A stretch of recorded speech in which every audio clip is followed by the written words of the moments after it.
नारे रिसालत, नारे हैदरी। हदीस पाक के अल्फाज है, सुम्मा युज़अ लहुल कबूल फिल अर्द, फिर उसके लिए जमीन में कबूलियत उतार दी जाती है। फिर लोगों का उसके साथ जाती खानदानी रिश्ता नहीं होता, इलाके का रिश्ता नहीं होता, जमाने का रिश्ता नहीं होता, कोई मफाद का रिश्ता नहीं होता, कौम कबीले बरादरी का रिश्ता नहीं होता। ये सारे रिश्ते अलग पड़े होते हैं, ना रंग एक, ना नस्ल एक, ना कौम कबीला एक, ना इलाका एक, ना जमाना एक, मगर लोग उसका नाम सुनकर राहत महसूस करते हैं। आधी आधी रात को उठकर उसके नाम की मजलिसें सजाते हैं। ये कौन लेकर आता है, कौन बुलाता है? ये किसी बंदे की दावत पर नहीं आए हुए होते, ये रब की मोहब्बत के असर में आए हुए होते। सुभान अल्लाह, बेशक बेशक। इसलिए दूसरा जुमला जो कह रहा हूं, इस मरहले के इख्तिताम आखिर में, फिर आखिरी मरहले में दाखिल हो जाएंगे। अगर आपको अल्लाह वालों से और अल्लाह के किसी बरगुज़ीदा बंदे से, मुकर्रब से मोहब्बत हो गई है, अपनी खुशकिस्मती पर नाज करें, इसलिए कि ये मोहब्बत उसी को नसीब होती है जिसका ताल्लुक रब के साथ होता। रब के साथ ताल्लुक है, उस ताल्लुक के असर से उससे भी मोहब्बत करता है जो अल्लाह जिससे मोहब्बत करता है। अल्लाह मोहब्बत करता है, यही वजह है हजार हजार साल बीत गए, हजार हजार साल बीत गए, लोग शर्क से गर्ब तक सफर करके जाते हैं और कहीं पर दाता दाता की सदाएं होती हैं, कहीं पर ख्वाजा ख्वाजा के नारे होते हैं, कहीं पर गौसल आजम के दरे अक़दस की हाजिरी का सामान होता है। कोई पूछे ये खर्च करके जेबों से सफर की सौबतें उठाकर दूर दराज से किस लिए आते हो, कौन लेकर आता है? बाबा, मखलूक में से कोई नहीं लेकर आता, ये रब की मोहब्बत उंगली पकड़कर अपने बंदों को वहां लाकर खड़ा करता। नारे तकबीर, नारे रिसालत, नारे हैदरी, नारे हैदरी। अब आखिरी मरहले में है बात, वो ये कि इनके साथ मोहब्बत उसी को होगी जिसका रब के साथ ताल्लुक होगा। अल्लाह वालों के साथ जितनी आपकी कुर्बत, उस तरफ जितना तबीयत में रुझान और उनके साथ जितनी मोहब्बत है, ये अल्लाह की मोहब्बत की दलील है। अल्लाह अपने वलियों से मोहब्बत की तौफीक उसी को देता है जिसको पसंद करता है। याद रख लें, यह भी बड़ी अहम बात है, अपनी इबादत का हुक्म सबको देता है, इंसानों को देता है, इंसानों को, मुसलमानों की बात नहीं है। कुरान है, उसने फरमाया या अय्युहन्नासु उबुदू रब्बकुमुल्लज़ी खलक़कुम, ए जुमला अफराद इंसानियत, उस रब की इबादत करो जिसने तुम्हें पैदा किया। जब या अय्युहन्नास कहा तो इसमें यहूदी भी थे, इसमें ईसाई भी थे, इसमें हिंदू भी थे, इसमें काफिर और मुशरिक भी थे, इसमें दहरिये भी थे। अपनी इबादत का हुक्म दिया तो या अय्युहन्नास कह कर दिया। पूरा कुरान पढ़ लो, अदब और निस्बत के इख्तियार करने का हुक्म कभी या अय्युहन्नास कह कर नहीं देता, या अय्युहल्लज़ीना आमनू कह कर देता। सुभान अल्लाह, सुभान अल्लाह, बेशक। बात समझे हैं?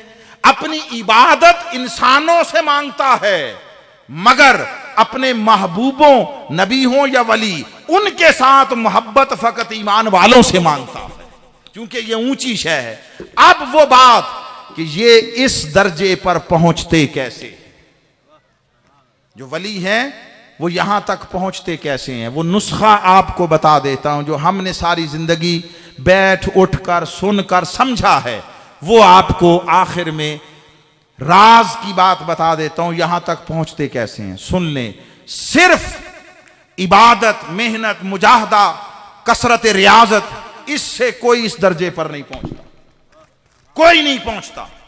ये शामिल होती है उनकी जिंदगी में, मगर जो शय आम मोमिन को दर्जाए विलायत तक लेकर जाती है, वो दो चीजें हैं।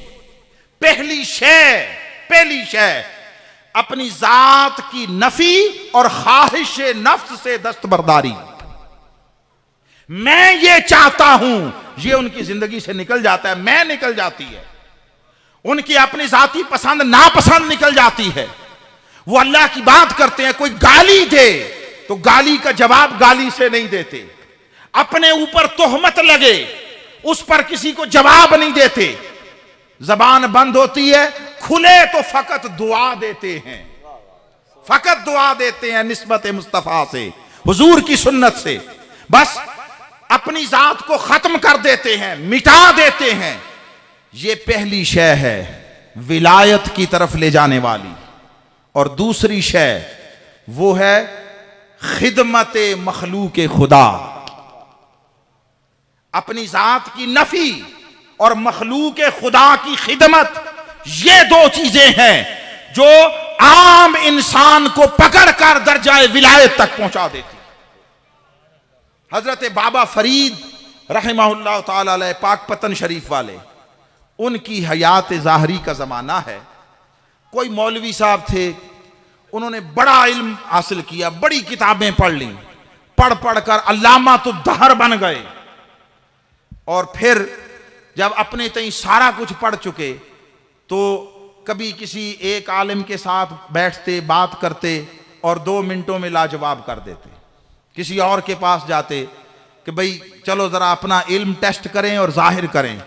करते करते इलाके के जितने उलमा थे उन सब को नशिस्त में 2-2, 4-4 जुमलों में लाजवाब कर दिया।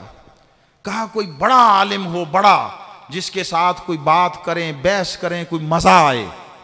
बात समझ रहे ना? जैसे पहलवान होता है ना, पहलवान जीतता ही चला जाए, जीतता ही चला जाए, तो उसकी अपनी ख्वाहिश होती है कोई ऐसा आए जिसके साथ जोड़ पड़े, पसीना निकले, गिराने का मजा आए, कुश्ती का मजा आए।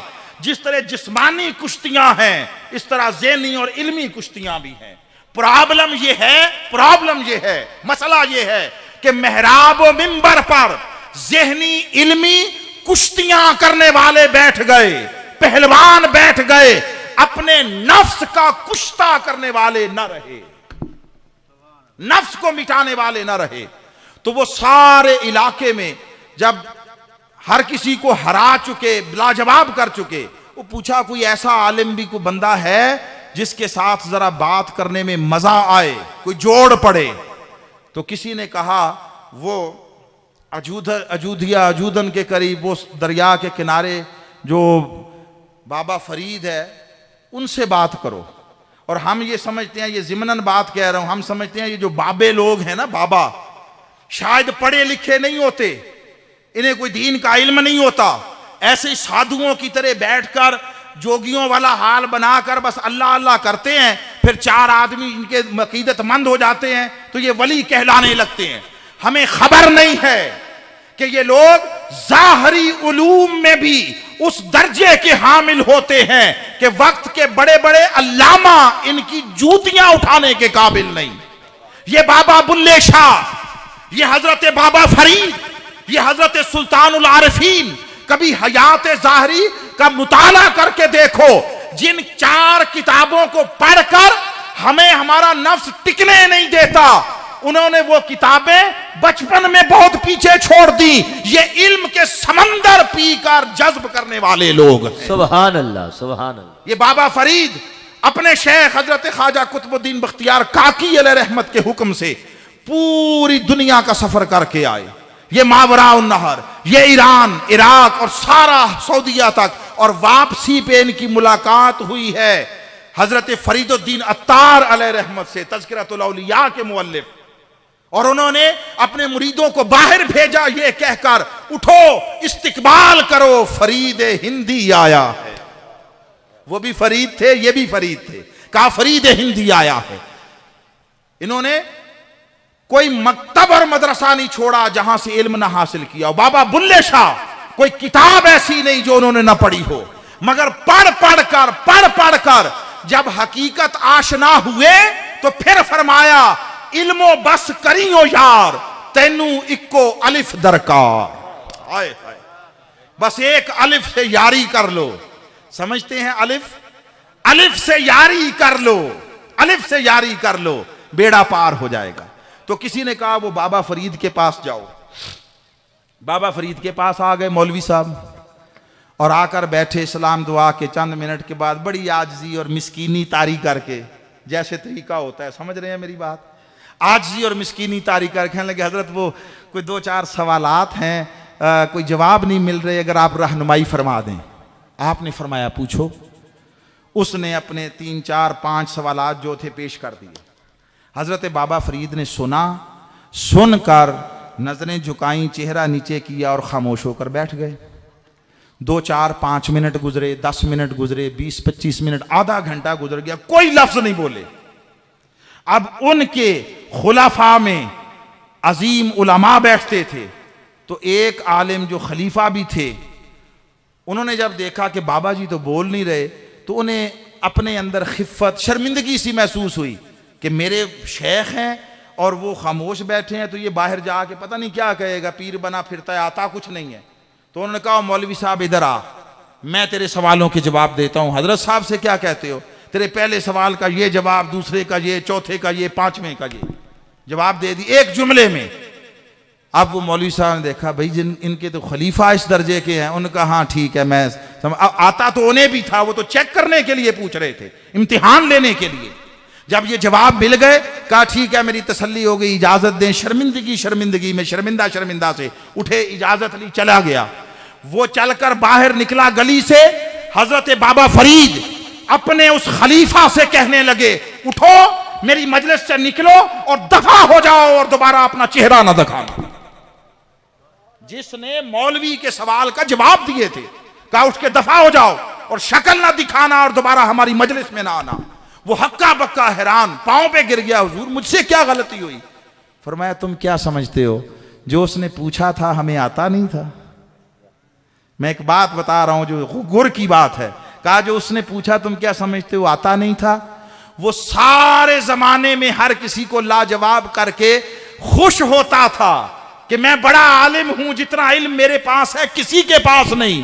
तुमने उसके सवालों का जवाब देकर उसकी खुशी को गारत किया, खुदा के बंदे का दिल तोड़ा। हमारी मजलिस में हर किसी का बैठना मुमकिन है, मखलूक खुदा के दिल तोड़ने वाले का बैठना मुमकिन नहीं। इसलिए उठो, निकल जाओ।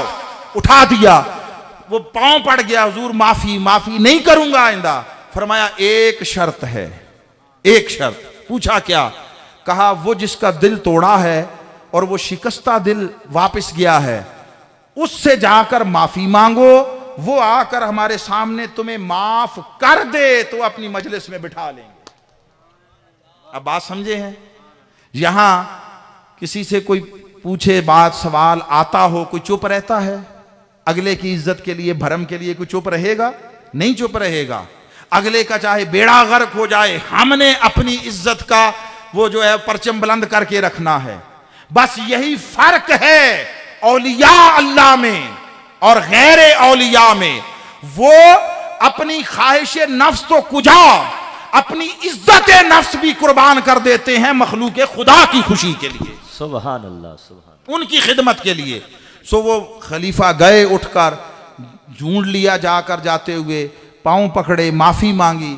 उसने कहा नहीं, मैं खुश हूं, मैं ठीक हूं, इसलिए कि मुझे मेरे नफ्स ने फरेब में मुब्तला कर रखा था कि मैं बड़ा आलिम हूं और जितना मैं जानता हूं कोई नहीं जानता। अच्छा हुआ मेरे साथ, ऐसा ही होना चाहिए था। उसने कहा वो तुम्हारा मामला, मेरे साथ चलो, बाबा जी के सामने मुझे माफी का ऐलान कर दो ताकि मुझे मजलिस में बिठा लें। वो मजलिस में नहीं बैठने देते। जब ये सुना तो और आंखें खुली, ज़र्फ़े विलायत समझ में आया। वापिस आया उसके साथ और आकर उनके सामने कहा, बाबा जी मैंने इनको माफ कर दिया, बिठा लें। उन्होंने कहा ठीक है, तुमने माफ कर दिया तो बिठा लिया। अब मौलवी साहब वापिस नहीं जा रहे। कहा तुम जाओ भाई, तुम क्यों नहीं जाते? कहा हजरत जहां इतना कुछ समझा दिया, बता दिया, सिखा दिया, एक करम और कर दे, अपनी मजलिस में बैठने की इजाजत। सुभान अल्लाह। नारे तकबीर, नारे रिसालत, नारे हैदरी, लजपाल नूरी हजूरी सुल्तान सरकार। फिर सारी जिंदगी किसी ने उस मौलवी को बोलते नहीं सुना। फिर खामोशी।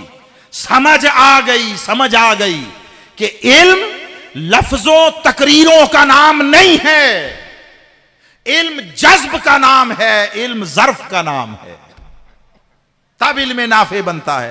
और एक वाक़या और मेरे ज़हन में आ गया, इस पर इख्तिताम करूंगा। हजरत ख्वाजा मोइनुद्दीन चिश्ती अजमेरी अलैहि रहमत, आपकी हयात ज़ाहरी का ज़माना है। कोई हिंदू उधर से गुजरा, कहीं जा रहा था रोज़गार मईशत के लिए, मजदूरी करने के लिए, तो उसे पता था कि ये मेहमानों की बहुत कदर करते हैं, मेहमानों की, मेहमान नवाज हैं। घर से बेचारा मजदूरी करने निकला, फाकों का मारा हुआ, तो उसने कहा चलो यहाँ देखते हैं, अगर बात बन जाए 2 दिन यहाँ ठहर लेते हैं, कोई खाने पीने को मिल जाएगा, ज़रा अच्छे 2 दिन गुजर जाएंगे, फिर आगे मजदूरी करने चले जाएंगे। ये सोच कर चला गया उनके दरबार में और कहा कि मैं एक मुसाफिर हूँ, तो यहाँ से गुजर रहा था, तो चाहता हूँ क़याम कर लूँ। आपने फरमाया ज़रूर आ जाओ। उसे ठहरा लिया, खादिम के साथ भेजा कमरे में ठहरा दो, और दूसरे खादिम को बुलाया और बुलाकर, अब उसने तारुफ नहीं करवाया मैं कौन हूं, बस कहा मुसाफिर हूं। नूरे विलायत अंदर की हकीकत को आश्कार कर देता है। दूसरे खादिम को बुलाया और फरमाया इसको पहचान लो, देखो, और जाकर जो लंगर पकाने वाला है, कुक बावर्ची, उसे बता दो जब तक ये यहां रहे गोश्त नहीं पकाना। अब बात समझे हैं, वो हिंदू था ना, हिंदू, गोश्त नहीं पकाना। वो रहा, 2-4 दिन रहा, खाना खाता रहा लंगर, फिर उसने कहा जी आया इजाज़त, फरमाया ठीक है, जाना चाहो तो रुकावट कोई नहीं, रुकना चाहो तो ममानियत कोई नहीं। उसने कहा नहीं इजाज़त दें, कहा ठीक है। वो चल पड़ा 2 कदम, फिर रुका, जैसे कुछ झिझक रहा है, कोई बात करनी है। फरमाया रुकना है तो रुक जाओ, पूछना है तो पूछ लो। उसने कहा नहीं, एक परेशानी है, एक सवाल है, उलझन है, अगर दूर फरमा दें। कहा पूछो। उसने कहा मैं इतने दिन यहाँ 2-4 दिन रहा, एक दिन भी आपके लंगर में गोश्त नहीं पका, आप लोग गोश्त नहीं खाते? अब वो हिंदू था, ये मुसलमान था, गोश्त नहीं खाते। अब सुनिए जवाब हजरत ख्वाजा अजमेर का। आप फरमाते हैं पकता भी है, खाते भी हैं, मगर किसी के एहतराम में नहीं पकाया। सुभान अल्लाह, सुभान। फिर भी पर्दाफाश नहीं किया कि तेरी वजह से नहीं पकाया। जो बात अर्ज करना चाहता हूं, तेरी वजह से, फरमाया किसी के एहतराम में नहीं पकाया। अब वो इतना नादान और बेवकूफ तो नहीं था, समझ गया। उसी वक्त आगे बढ़ा, कदमों में गिरा, हाथ में हाथ दिया और कहा मुझे अपने दीन में दाखिल कर ले। सुभान अल्लाह। नारे तकबीर, नारे रिसालत, नारे हैदरी। ये जो 90 लाख को कलमा पढ़ाया था, ये तख्तो ताज की ताकत से नहीं पढ़ाया था, ये लश्कर और सिपाह से नहीं पढ़ाया था, ये दौलत और खजानों से नहीं पढ़ाया था, ये हुस्न अखलाक और हुस्न किरदार से पढ़ाया था, ये अपने हुस्न सलूक से पढ़ाया था। आज दीनी हलकों में और दीनी अफरादो शख्सियात में वो किरदार ना रहे, इल्ला माशाअल्लाह, वो अखलाक ना रहे। अरे विलायत मखलूक खुदा की पर्दापोशी का नाम है। ताजदार कायनात शबे मेराज पलट कर आए तो अल्लाह ने एक रूहानी खरका अता फरमाया, जुब्बा, उसके साथ कोई क्वालिफिकेशन बता दी, ये इसकी क्वालिफिकेशन है, जिसको चाहें अता करें। हुजूर ने आकर, ये रूहानी बात है, आका ने हजरत सिद्दीक अकबर को कॉल की, मैं नक्शबंदी हूं, नक्शबंदी, मेरा सिलसिला इरादत हजरत सैयदना सिद्दीक अकबर रजी अल्लाह ताला अन्हो तक पहुंचता है, मगर हर किसी की जुदा जुदा फजीलतें हैं। हजरत सैयदना सिद्दीक अकबर को बुलाया, फरमाया अल्लाह ने ये करम किया, ये जुब्बा खिलाफत अता फरमाया, अगर आपको दूं तो आप क्या करेंगे? सैयदना सिद्दीक अकबर ने अर्ज की, या रसूलल्लाह, मैं दुनिया में सदाकत का परचम सरबुलंद करूंगा, सिद्क व सफा का निजाम जारी करूंगा और झूठ का खात्मा कर दूंगा। आपने फरमाया बेशक तुम ऐसा ही करोगे, तुम्हें यही जेब देता। हजरत उमर को बुलाया, तुम्हें दूं क्या करोगे? फरमाया मैं दुनिया में अदल का निजाम कायम करूंगा, हर किसी को उसका हक उसकी दहलीज पर मिलने का एहतमाम करूंगा, जुल्म का खात्मा करूंगा। फरमाया आपको यही जेब देता है, यही करोगे? हजरत उस्मान को बुलाया, तुम क्या करोगे? कहा मैं दुनिया में सखावत को, फयाजी को, हया को फरोग दूंगा, बेहयाई, बुखल, कंजूसी, इसका खात्मा कर दूंगा। फरमाया तुम्हारे हस्बे हाल यही है, तुम्हें यही करना चाहिए। मौला अली शेर खुदा को बुलाया, अली तुम्हें दूं तो क्या करोगे? हजरत अली ने अर्ज की, आका मैं ये जुब्बा लेकर मखलूक खुदा के गुनाहों पर डालकर छुपा दूंगा। नारे तकबीर, नारे रिसालत, नारे हैदरी, लजपाल लजपाल नूरी हजूरी सुल्तान सरकार। आका ने वो जुब्बा मौला अली शेर खुदा को अता फरमाया। इसलिए दुनिया में रूहानियत और विलायत के जितने सलासल और तुरुक हैं, सबकी असल, सबका चश्मा हजरत मौला अली शेर खुदा की दहलीज से फूटता है। हम सुन्नी हैं, मगर सुन ले, मैं ऐसी किसी सुन्नियत को न जानता हूं न मानता हूं जिसमें विलायत मौला अली शेर खुदा का ऐलान ना हो। इसलिए कि अली को मौला मुस्तफा ने बनाया है, अली को वली मुस्तफा ने ऐलान किया है। फरमाया आका अलैहिस्सलाम ने गदीर खुम के मौका पर, मन कुन तो मौला हो फ़अली व मौला हो, जिसका मोहम्मद मौला उसका अली मौला। हुजूर ने फरमाया अलीउन वलियो कुल्ले मोमिन व मोमिनतिन मिन बादी, मेरे बाद अली हर मोमिन मर्द का, हर मोमिन औरत का वली है। सुभान अल्लाह। नारे तकबीर, नारे रिसालत, नारे हैदरी, नारे हैदरी। और सुन लीजिए, दोनों मौके पर मन कुन तो मौला फ़अली मौला हो के मौका पर भी, और अलियो वलियन, अली वली कुल्ल मोमिन व मोमिनतिन मिन बादी, इस मौके पर भी जिन्होंने सबसे पहले उठकर हजरत मौला अली शेर खुदा की विलायत और मौलायत को कबूल किया, तस्लीम किया और मुबारक दी, सुन लो, वो सैयदना सिद्दीक अकबर थे, सैयदना फारूक आजम थे। सुभान अल्लाह, सुभान अल्लाह। हर चंद के हमारा सिलसिला नसब वो हजरत मौला अली शेर खुदा से मिलता है, मगर मैं इसलिए भी दहलीज़े मौला अली शेर खुदा का साइल बनना अपने लिए एजाज समझता हूं कि मुझे उंगली पकड़कर यहां लाकर खड़ा किया है सैयदना सिद्दीक अकबर ने, सैयदना फारूक आजम ने।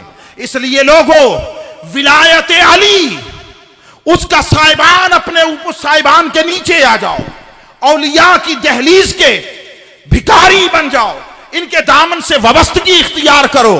और इस वहम में, ये मौजू नहीं, इसको नहीं छेड़ रहा, मगर ये बताना चाहता हूं, इस वहम को जहन से निकाल दो कि जब तक हयात ज़ाहरी में थे, चलो तब तक तो और बात थी, अब पर्दा कर गए तो शायद वो फैज न रहा। नहीं, जब तक जमीन के ऊपर थे, नबी हो या वली, जमीन के ऊपर हो तो फैज के चश्मे होते हैं, जमीन के अंदर हो तो फैज के दरिया होते हैं। इसलिए इन पाकीज़ा निस्बतों को, संगतों को इख्तियार करो। और बाज़ लोग जो कहते हैं जी मिलता कोई नहीं, ये नहीं होता, वो नहीं होता, बाबा तलाश कितनी करते हो, उसके लिए वक्त कितना खर्च करते हो?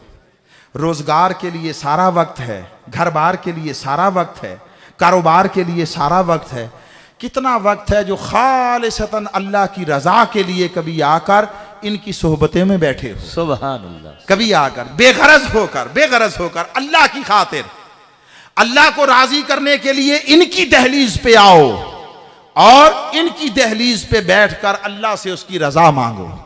इनका सौदा अल्लाह की मोहब्बत है, बाकी सब कुछ मट्टी है।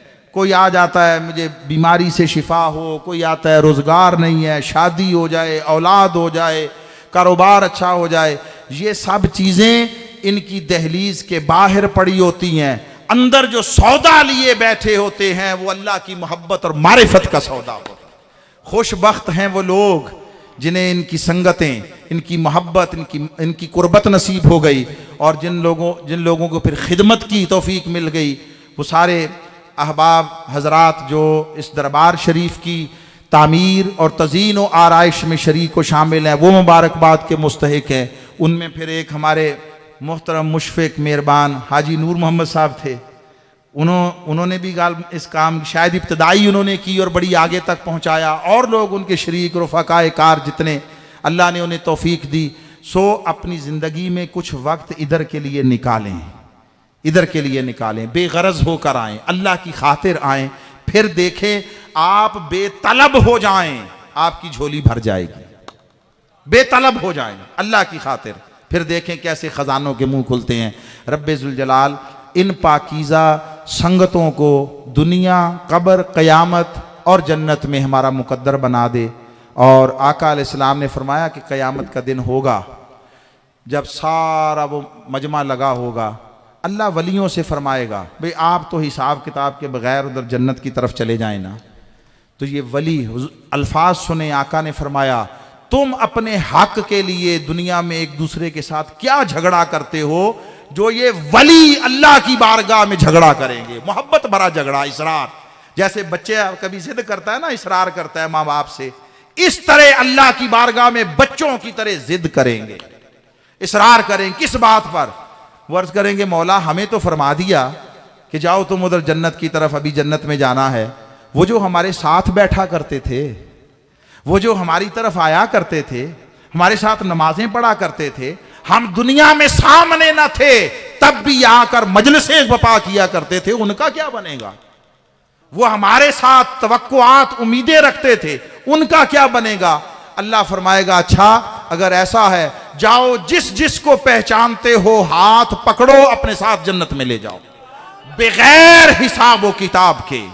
किसी को अमर होगा 70 लोग साथ ले लो, निकाल लो जिनको जानते हो, किसी को 100, किसी को 1000, बाज ऐसे होंगे एक एक वलीउल्लाह 70 हज़ार ऐसे अपने अकीदतमंदों में से, इरादतमंदों में से कि जिन पर दोज़ख वाजिब हो चुकी होगी, अमरे इलाही से, इज़्ने इलाही से उनको पकड़कर अपने साथ जन्नत में। सुभान अल्लाह, नारे तकबीर, नारे रिसालत, नारे हैदरी। जिस दिन सारे रिश्ते बिखर जाएंगे, जिस दिन माँ बाप और औलाद का रिश्ता टूट जाएगा, भाई बहनों का रिश्ता टूट जाएगा, संगतें कायम न रहेंगी, अज़रुए कुरान अल्लाह की इज्जत की कसम, उस दिन जो रिश्ता कायम रहेगा वो औलिया की संगत का रिश्ता होगा।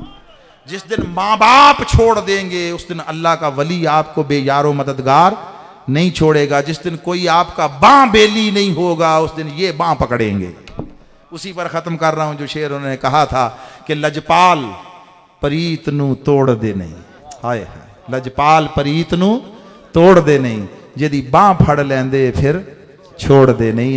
इनकी बाहों, इनके हाथों में हाथ दे दें, अपना बाजू इनके हाथ में दे दें, उनकी सीरत को अपनाएं, उनकी तालीमात को अपनाएं। अल्लाह रब्बुल इज़्ज़त सब पर लुत्फ़ व करम और फजल व एहसान फरमाए। मैं आप सब का शुक्रगुजार हूँ। एक तवील अरसे के बाद आपसे मुलाकात हुई। अल्लाह ये मजलिसें, ये संगतें और ये निस्बतें कायम रखे और इन्हीं निस्बतों पर क़यामत के दिन उठना अता फरमाए। वमा अलैना इल्लल बलागुल मुबीन।